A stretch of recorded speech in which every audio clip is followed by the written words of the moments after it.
Hello दोस्तों, जैसा कि आपको पता है हम महादेवी वर्मा द्वारा रचित मेरा परिवार को पढ़ रहे हैं। इसमें कुल 7 भाग हैं। 6 भागों को हमने पढ़ लिया है। आज हम इसका 7वां अंतिम भाग पढ़ना शुरू करेंगे, जिसका शीर्षक है सोना हिरन, सोना हिरनी। सोना की आज अचानक स्मृति होने का कारण है मेरे परिचित स्वर्गीय डॉक्टर धीरेन्द्र नाथ बसु की पौत्री सुस्मिता ने लिखा है। गत वर्ष अपने पड़ोसी से मुझे एक हिरन मिला था। बीते कुछ महीनों में हम उससे बहुत स्नेह करने लगे थे, परंतु अब मैं अनुभव करती हूँ कि सघन जंगल से संबद्ध रहने के कारण तथा अब बड़े हो जाने के कारण उसे घूमने के लिए अधिक विस्तृत स्थान चाहिए। क्या कृपा करके आप उसे स्वीकार करेंगी? सचमुच मैं आपकी बहुत आभारी रहूँगी, क्योंकि आप जानती हैं मैं उसे ऐसे व्यक्ति को नहीं देना चाहती जो उससे बुरा व्यवहार करे। मेरा विश्वास है आपके यहाँ उसकी भली भांति देखभाल हो सकेगी।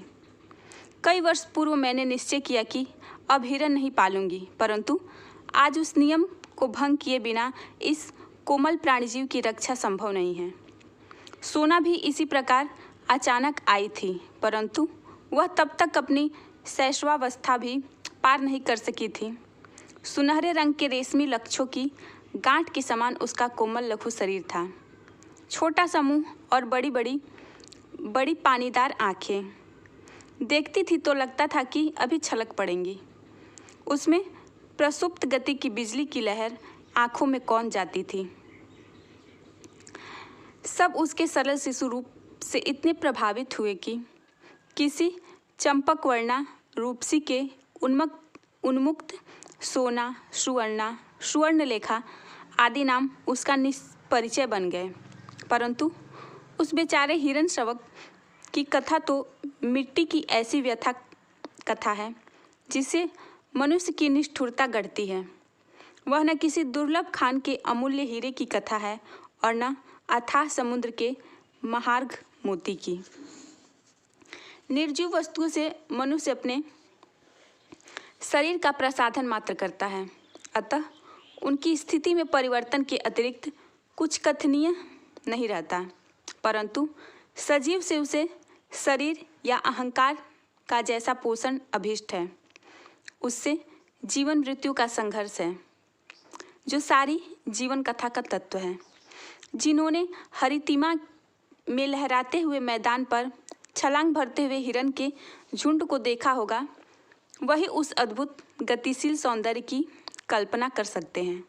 मानो तरल मरकत के समुद्र में सुनहले फेन वाली लहरों का उद्वेलन हो, परंतु जीवन के इस चल सौंदर्य के प्रति शिकारी का आकर्षण नहीं रहता।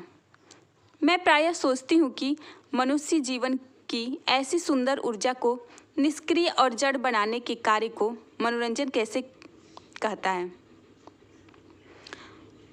मनुष्य मृत्यु के असुंदर ही नहीं अपवित्र भी मानता है।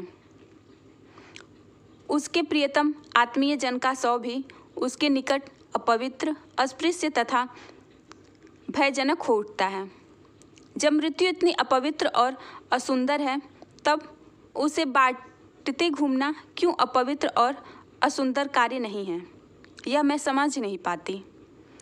आकाश में रंग बिरंगे फूलों की घटाओं के समान उड़ते हुए और वीणा, बंसी, मुरज, जल तरंग आदि का वृंदवादन बजाते हुए पक्षी कितने सुंदर जान पड़ते हैं।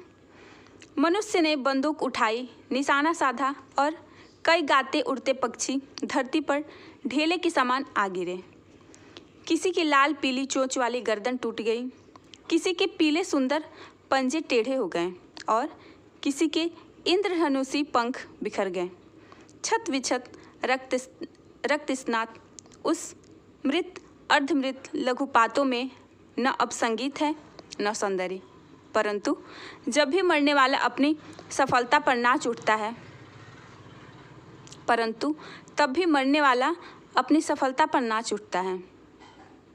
पक्षी जगत में ही नहीं, पशु जगत में भी मनुष्य की ध्वंस लीला ऐसी ही निष्ठुर है। पशु जगत में हिरन जैसा निरीह और सुंदर दूसरा पशु नहीं। उसकी आंखें तो मानो करुणा की चित्रलिपि है, परंतु इसका भी गतिमय सजीव सौंदर्य मनुष्य का मनोरंजन करने में असमर्थ है। मानव को जो जीवन का श्रेष्ठतम रूप है, जीवन के अन्य रूपों के प्रति इतनी तृष्णा और विरक्ति और मृत्यु के प्रति इतना मोह और आकर्षण क्यों है? बेचारी सोना भी मनुष्य की इसी निष्ठुर मनोरंजन प्रियता के कारण अपने अरण्य परिवेश और स्वजाति से दूर मानव समाज में आ पड़ी थी। प्रशांत वनस्थली में जब अलस भाव से रोमंथन करता हुआ मृग समूह शिकारियों की आहट से चौंककर भागा, तब सोना की माँ सद्यः प्रसूता होने के कारण भागने में असमर्थ रही। सद्यजात मृग शिशु तो भाग नहीं सकता था, अतः मृगी माँ ने अपनी संतान को अपने शरीर की ओट में सुरक्षित रखने के प्रयास में प्राण दे दिए। पता नहीं दया के कारण या कौतुक प्रियता के कारण शिकारी मृत हिरने के साथ उसके रक्त से सने और ठंडे स्तनों से चिपटे हुए शावक को जीवित उठा लाए। उसमें से किसी के परिवार की सदा गृहिणी और बच्चों ने उसे पानी मिला दूध पिलाकर 2-4 दिन तक जीवित रखा। सुष्मिता बसु के समान ही किसी बालिका को मेरा स्मरण हो आया और वह अनाथ शावक को मुर्मूषु अवस्था में मेरे पास ले आई। शावक अवांछित तो था ही, उसके बचने की आशा भी धूमिल थी, परंतु मैंने उसे स्वीकार कर लिया। स्निग्ध सुनहले रंग के कारण जब उसे सोना कहने लगे, दूध पिलाने की शीशी, ग्लूकोज, बकरी का दूध आदि सब कुछ एकत्र करके उसे पालने का कठिन अनुष्ठान आरंभ हुआ। उसका मुख इतना छोटा था कि उसमें शीशी का निपल समाता ही नहीं था। उस पर उसे पीना भी नहीं आता था। फिर भी धीरे धीरे उसे पीना ही नहीं, दूध का बोतल पहचानना भी आ गया। आंगन में कूदते फांदते हुए फिर भक्तिन को बोतल साफ करते देखकर वह दौड़ आती और अपनी तरल चकित आंखों से उसे ऐसे देखने लगती मानो वह कोई सजीव मित्र हो। उसने रात में मेरे पलंग के पाए से सटकर बैठना सीख लिया था, पर वहाँ गंदा न करने की आदत कुछ दिनों के अभ्यास से पड़ सकी थी। अंधेरा होते ही वह कमरे के पलंग के पास आ बैठती और सवेरा होने पर ही बाहर निकलती। उसका दिन भर का कार्यकलाप भी एक प्रकार से निश्चित था। विद्यालय और छात्रावास की विद्यार्थिनियों के निकट पहले वह कौतुक का कारण रही, परंतु जब दिन बीत जाने पर वह उनकी ऐसी प्रिय साथिन बन गई जिसके बिना उनका किसी काम में मन ही नहीं लगता था। दूध पीकर और भीगे चने खाकर सोना कुछ देर कंपाउंड में चारों ओर पैरों को संतुलित कर चौकड़ी भरती, फिर छात्रावास पहुंचती और प्रत्येक कमरे के भीतर बाहर निरीक्षण करती। सवेरे छात्रावास में विचित्र सी क्रियाशीलता रहती। कोई छात्रा हाथ मुंह धोती, कोई बालों में कंघी करती, कोई साड़ी बदलती, कोई अपने मेज की सफाई करती, कोई स्नान करके भीगे कपड़े सुखाने के लिए फैलाती और कोई पूजा करती। सोना के पहुंच जाने पर इस विविध कर्म संकुलता में एक नया काम और जुड़ जाता। कोई छात्रा उसके माथे पर कुमकुम का बड़ा सा टीका लगा देती, कोई गले में रिबन बांध देती और कोई पूजा के बतासे खिला देती। मेस में उसके पहुंचते ही छात्राएं ही नहीं, नौकर चाकर तक दौड़ आते और सभी उसे कुछ न कुछ खिलाने को उतावले रहते, परंतु उसे बिस्कुट को छोड़कर कम खाद्य पदार्थ पसंद से। छात्रावास का जागरण और जलपान अध्याय समाप्त होने पर वह घास के मैदान में कभी डूब चढ़ती और कभी उस पर लौटती रहती। मेरे भोजन का समय वह किस प्रकार जान लेती थी, यह समझने का उपाय नहीं, परंतु वह ठीक उसी समय भीतर आ जाती और तब तक मुझसे सटी खड़ी रहती जब तक मेरा खाना समाप्त न हो जाता। कुछ चावल, रोटी आदि का भी प्राप्य रहता था, परंतु उसे कच्ची सब्जी ही अधिक भाती थी। घंटी बजते ही वह फिर प्रार्थना के मैदान में पहुंच जाती और उसके समाप्त होने पर छात्रावास के समान ही कक्षाओं के भीतर बाहर चक्कर लगाना आरंभ करती। उसे छोटे बच्चे अधिक प्रिय थे क्योंकि उनके साथ खेलने का अधिक अवकाश रहता था। वे पंक्तिबद्ध खड़े होकर सोना सोना पुकारते और वह उनके ऊपर छलांग लगाकर एक ओर से दूसरी ओर कूदती रहती। यह सर्कस जैसा खेल कभी घंटों चलता क्योंकि खेल के घंटों में बच्चों की एक कक्षा के उपरांत दूसरी जाती रहती। मेरे प्रति स्नेह प्रदर्शन के उसके कई प्रकार थे। बाहर खड़े होने पर वह सामने या पीछे से छलांग लगाती और मेरे सिर के ऊपर से दूसरी ओर निकल जाती। प्रायः देखने वालों को भय होता था कि उसके पैरों से मेरे सिर पर चोट न लग जावे, परंतु वह पैरों को इस प्रकार सिकोड़ रहती थी और मेरे सिर को इतनी ऊंचाई से लांघती थी कि चोट लगने की कोई संभावना ही नहीं रहती थी। भीतर जाने पर वह मेरे पैरों से अपना शरीर रगड़ने लगती थी। मेरे बैठे रहने पर वह साड़ी का छोर मुंह में भर लेती और कभी पीछे चुपचाप खड़े होकर चोटी ही चबा डालती। डांटने पर अपनी बड़ी गोल और चकित आंखों से ऐसी अनिर्वचनीय जिज्ञासा भरकर एकटक देखने लगती कि हंसी आ जाती। कवि गुरु कालिदास ने अपने नाटक में मृगी मृग शावक आदि को इतना महत्व क्यों दिया, यह हिरन पालने के उपरांत ही ज्ञात होता है। पालने पर वह पशु न रहकर ऐसा स्नेही संगी बन जाता है जो मनुष्य के एकांत शून्य को तो भर देता है, परंतु खींच उत्पन्न करने वाली जिज्ञासा से उसे बोझिल नहीं बनाता। यदि मनुष्य दूसरे मनुष्य से केवल नेत्रों से बात कर सकता तो बहुत से विवाद समाप्त हो जाते, परंतु प्रकृति को यह अभिष्ट नहीं रहा होगा। संभवतः इसी से मनुष्य वाणी द्वारा परस्पर किए गए आघातों और सार्थक शब्दभार से पीड़ित अपने प्राणों पर इस भाषाहीन जीवों की स्नेह तरल दृष्टि का चंदन लेप लगाकर स्वस्थ और अस्वस्थ होना चाहता है। सरस्वती वाणी से ध्वनित प्रतिध्वनित कण्व के आश्रम में ऋषि पत्नियों ऋषि कुमार कुमारियों के साथ मुख अज्ञान मृगों की स्थिति भी अनिवार्य है। मंत्रपुत कुटिया के द्वार निवारण कण चाहने वाले मृगरूंधे लेते थे। विदा लेती हुई शकुंतला का गुरुजनों के उपदेश आशीर्वाद से बोझिल अंचल उसका अप्रत्यवत पालित मृग छौना थाम लेता है। शकुंतला के प्रश्न करने पर कि कौन मेरा अंचल खींच रहा है, कण्व कहते हैं, कुश के कांटों से जिसका मुख छिद जाने पर तू उसे अच्छा करने के लिए हिंगोट का तेल लगाती थी, जिसे तूने मुट्ठी भर सावा के दानों से पाला है, जो तेरे निकट पुत्रवत है, वही तेरा मृग तुझे रोक रहा है। साहित्य ही नहीं, लोकगीतों की मर्म स्पर्शिता में मृगों का विशेष योगदान रहता है। पशु मनुष्य के निश्चल स्नेह से परिचित रहते हैं, उसकी ऊंची नीची सामाजिक स्थितियों से नहीं।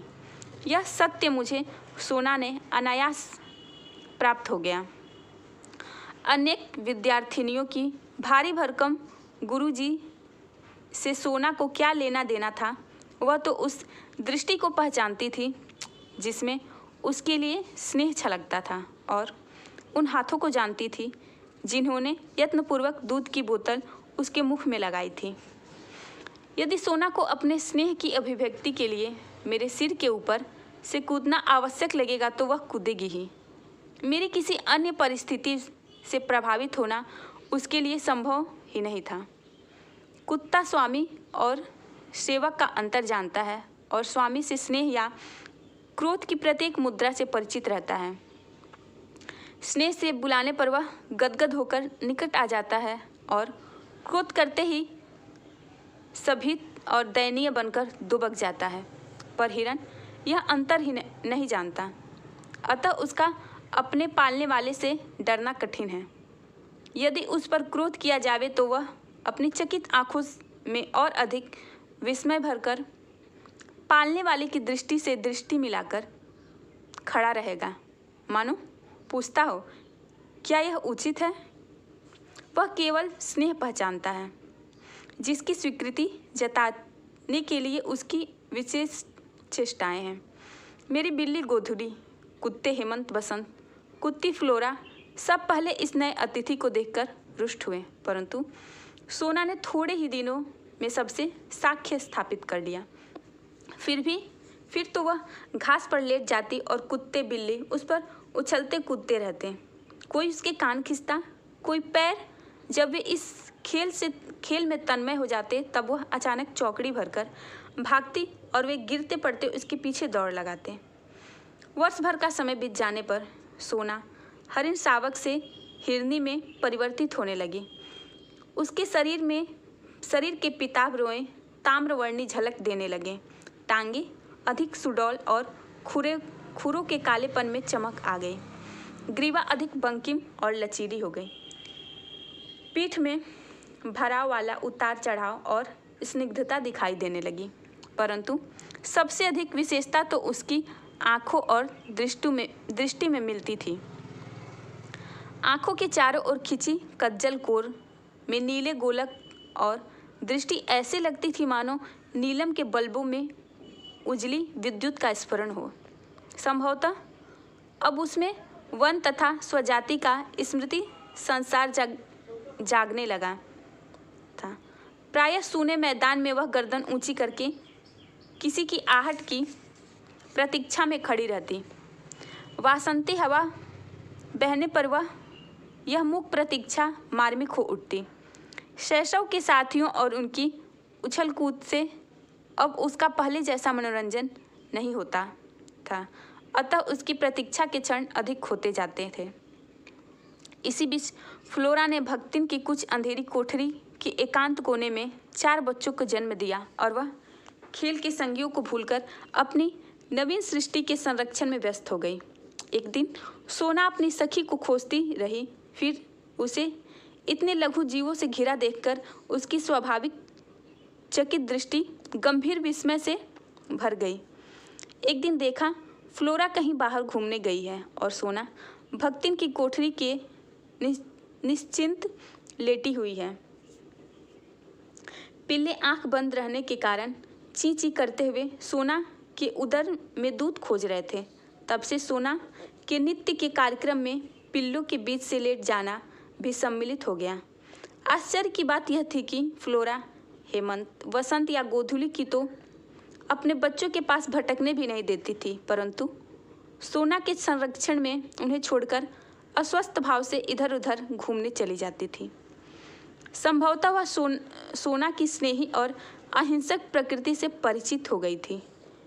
पिल्लों के बड़े होने पर और उनकी आंखें खुल जाने पर सोना ने उन्हें भी अपने पीछे घूमने वाली सेना में सम्मिलित कर लिया और मानो इस वृद्धि के उपलक्ष्य में आनंदोत्सव मनाने के लिए अधिक देर तक मेरे सिर के आर पार चौकड़ी भरती रही। पर कुछ दिनों के उपरांत जब यह आनंदोत्सव पुराना पड़ गया तब उसकी शब्दहीन संज्ञानहीन प्रतीक्षा की स्तब्ध घड़ियां फिर लौट आई। उसी वर्ष गर्मियों में मेरा बद्रीनाथ यात्रा का कार्यक्रम बना। प्रायः मैं अपने पालतू जीवों के कारण प्रवास में कम रहती हूँ। उनकी देख रेख के लिए सेवक रहने पर भी मैं उन्हें छोड़कर आश्वस्त नहीं हो पाती। भक्तिन अनुरूप नौकर, भक्तिन अनुरूप आदि तो साथ जाने वाले थे। पालतू जीवों में से मैंने फ्लोरा को साथ ले जाने का निश्चय किया, क्योंकि वह मेरे बिना रह ही नहीं सकती थी। छात्रावास बंद था, अतः सोना के नित्य नैमित्तिक कार्यकलाप भी बंद हो गए थे। मेरी उपस्थिति का भी अभाव था, अतः उसके आनंदोल्लास के लिए भी अवकाश कम था। हेमंत बसंत मेरी यात्रा और तज्जनित उपस्थिति से परिचित हो चुके थे। होलडाल बिछाकर उसमें बिस्तर रखते ही वे दौड़कर उस पर लेट जाते और भौंकने का क्रंदन की ध्वनियों के सम्मिलित स्वर में मुझे मानो उपालंभ देने लगते। यदि उन्हें बांध न रखा जाता तो वे कार में घुसकर बैठ जाते या उसके पीछे पीछे दौड़कर स्टेशन तक आ पहुंचते। परंतु जब मैं चली जाती तब वे उदास भाव से मेरे लौटने की प्रतीक्षा करने लगते। सोना की सहज चेतना में न मेरी यात्रा जैसी स्थिति का बोध था न प्रत्यावर्तन का। इसी से उसकी निराशा, जिज्ञासा और विस्मय का अनुमान मेरे लिए सहज था। पैदल जाने आने के निश्चय के कारण बद्रीनाथ की यात्रा में ग्रीष्मावकाश समाप्त हो गया। 2 जुलाई को लौटकर जब मैं बंगले के द्वार पर आ खड़ी हुई तब बिछड़े हुए पालतू जीवों में कोलाहल होने लगा। गोधूली कूदकर कंधे पर आ बैठी हेमंत बसंत मेरे चरणों और परिक्रमा करके हर्ष की ध्वनि में मेरा स्वागत करने लगे, पर मेरी दृष्टि सोना को खोजने लगी कि वह अपना उल्लास व्यक्त करने के लिए मेरे सिर के ऊपर से छलांग नहीं लगाती। सोना कहाँ है पूछने पर माली आंखें पोंछने लगा और चपरासी चौकीदार एक दूसरे का मुख देखने लगे। वे लोग आने के साथ ही मुझे कोई दुखद समाचार नहीं देना चाहते थे, परंतु माली की भावुकता ने बिना बोले ही उसे दे डाला।